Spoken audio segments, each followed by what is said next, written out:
Hey everyone, welcome back to my channel. If you are new here, my name is Kelly. Thanks for stopping by. This video is just going to be a kind of like try on one brand tutorial using only Wet n Wild products. I actually filmed this video in January, so I'm super late, but I made this really big purchase of a bunch of Wet n Wild products back then, and I wanted to just do a tutorial using entirely one brand because I think it's pretty cool if you can find create a full look using everything from one brand. So to start out priming my face, I'm using the Cover All Face Primer, and they came out with a lot of these new products that are supposed to be geared towards like flash photography. It's just going to ensure that my makeup lasts all day. And then for my eyes, I use the Photo Focus Eyeshadow Primer. I have to use the eyeshadow primer to make sure that my shadows last all day and they don't crease and they don't fade. So if you're having trouble with getting your eyeshadow last all day, then definitely invest in an eyeshadow primer. So I'm going to take the All Natural palette and go in with this kind of like cool taupe shade on this Sigma. I think it's like an E35. It's like a tapered blending brush. And I'm just going to use windshield wiper motions and apply that in my crease and give my eyeshadows like a really nice gradient effect. And then going in with the Mega Glow contouring palette in Caramel Toffee, I'm actually going to take the bronzer or contour shade, which is a like really rich warm brown, and apply that in the crease as well, just to give it a little bit more definition. Now taking an oldie but a goodie, I'm going to use the Color Icon Comfort Zone palette and apply that bottom right shade, which is this really nice kind of like duochrome purple, blue, red, green, brown kind of shade. And I started out applying it with my flat shader brush, and then I realized that it was just better to apply it with my finger. And then to deepen up the crease a little bit more, I'm just going in with that warm rich brown from the Comfort Zone palette, and I'm just applying that with a slightly denser crease brush from Luxie brushes. Going back into the All Natural palette, I'm going to take that matte burgundy shade and kind of just like, I was going to say smoke out my crease, but I'm going to like apply it like mainly in the outer V and drag it into the crease to give it like a really sultry look. And I'm just applying that using the Sigma E25, I think it is. It's like the best multi-purpose brush that has ever been made. And then I'm just going to take the first brush that I use without any more product on it and just blend the edges so that they kind of have like a more blown out effect and they don't look as harsh. Now going in with the matte black shade from the All Natural palette, I'm just going to take that on a pencil brush and concentrate it directly on the outer V just to give it more of a smoky look.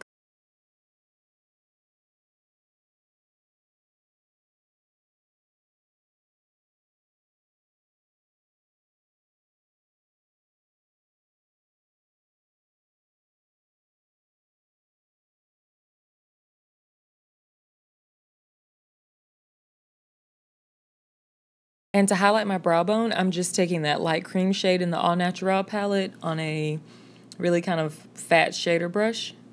And I realized it was like a little too bright for my skin tone, so I'm just going to go back and like blend the crease color, that burgundy, in with the brow bone color a little bit more so it doesn't look as stark. For my brows, I'm using the Color Icon Brow Pencil in Brunettes Do It Better.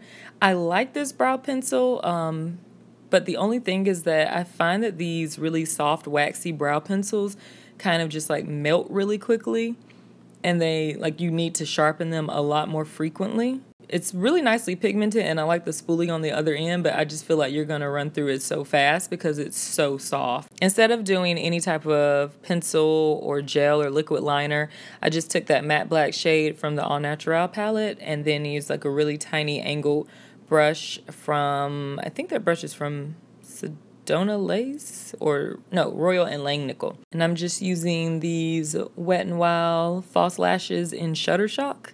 So for foundation, I'm using the infamous Photo Focus foundation in Amber Beige. I purchased this shade like online a while ago, and I definitely could have got a shade, or I guess I should go back and see if there's a shade that's a little bit more yellow or warm tone. This one has like a little bit of a pink undertone on it, and it's obviously too light. Now it doesn't look as light in person as it does with this like bright ring light shining in my face, but I could definitely go a shade darker. I do, however, like the finish of it. I think the coverage is pretty good. Didn't settle in like fine lines. I like how easily it is like to blend, but the shade is the only thing that's like completely off on this one. For concealer, I used the Photo Focus Concealer in Medium Peach, which I think is a pretty decent concealer shade for my like really, I guess, pale winter skin tone. The coverage is pretty bomb. I like how creamy it is and easy to blend, and it's really good coverage. And these Photo Focus products are made for like flash photography. And while I didn't include a photo in here with flash, I definitely noticed that it looked pretty good under flash photography. I went back in with this brow mascara in like a brunette color. I forget the exact name of it, but it is pretty awesome. I tried a couple of different ones of these like colored brow mascaras, and this one I like a lot. It's pretty pigmented. It sets the brows without them being like crusty and stuff, and I like the shape of the applicator. Okay, so to set my under eyes, I used the highlighting shade of the Mega Glow Contouring Palette in Caramel Toffee. I was worried this shade was going to be a little bit too dark for me, but it has a really nice kind of like yellow peachy undertone to it, and it doesn't have like a lot of flashback. I used it when I went on vacation, and it was like the only contouring, highlighting thing was setting powder that I took. To set the rest of my face, I just went in with the Photo Focus Pressed Powder in Golden Tan. This powder reminds me of like MAC's Mineralized Skin Finishes, just kind of like a light baked powder. And then to contour, I just went back in with that contour side of that Caramel Toffee palette. And this bronzer is highly pigmented. And I applied a little bit too much, so I had to go back in with like my face brush and blend it out a little bit. If you notice that you applied like too much of your contour at any point, you can go back in with whatever like brush you use to set your face that might have a little bit of your setting powder on it, and kind of just blend the harsh lines out, and it helps to kind of just diffuse them and make them softer. Oh, I'm lying to you. I used a dual fiber stippling brush, which kind of just gives like a blown out effect to it. And I had to put in some elbow work to blend out that contour. And then going back to the eyes, on the lower lid, I just used that burgundy shade with a flat definer brush from Sigma. To highlight the inner corner, I'm using the Wet n Wild highlighting powder in Precious Petals. It's a really nice kind of rose gold champagne-like color. For blush, I used an oldie but a goodie, the Color Icon blush in Mellow Wine. I could literally use this blush color for any look, any season. It's matte. It just has like a nice like rose peachy color to it. For lips, I used the Wet n Wild Color Icon lip pencil in Willow, which is pretty close to my natural lip color. It's just like a warm nude color.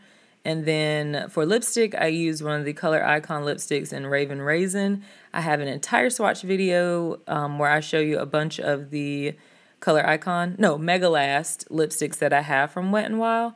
They have great pigmentation. They're very creamy but matte, and then they're like $2. So to highlight my face, I was super excited to use the Rainbow Highlighter in Unicorn Glow. I liked using it because it gave the same effect that the eyeshadow did, and it has just like that duochrome purple, blue, green highlighter. I mean, it's definitely not your everyday highlighter, but it is really pretty. And then to set my face, I just used the Photo Focus setting spray. And then I went back with a little bit of the Lash-O-Matic Fiber Extension Kit Mascara. So this is the completed look. I wanted to do like something super dramatic since Wet n Wild is like a very inexpensive brand, just to show you that you can still get a pretty bold look with inexpensive makeup. Yeah, so if you want to see any more of these like one brand tutorials, just let me know down in the comments, and you can like tell me which brand you'd like to see next. Thank you guys so much as always for watching. Hit the subscribe button before you go if you haven't, and I will see you guys in the next video. Bye.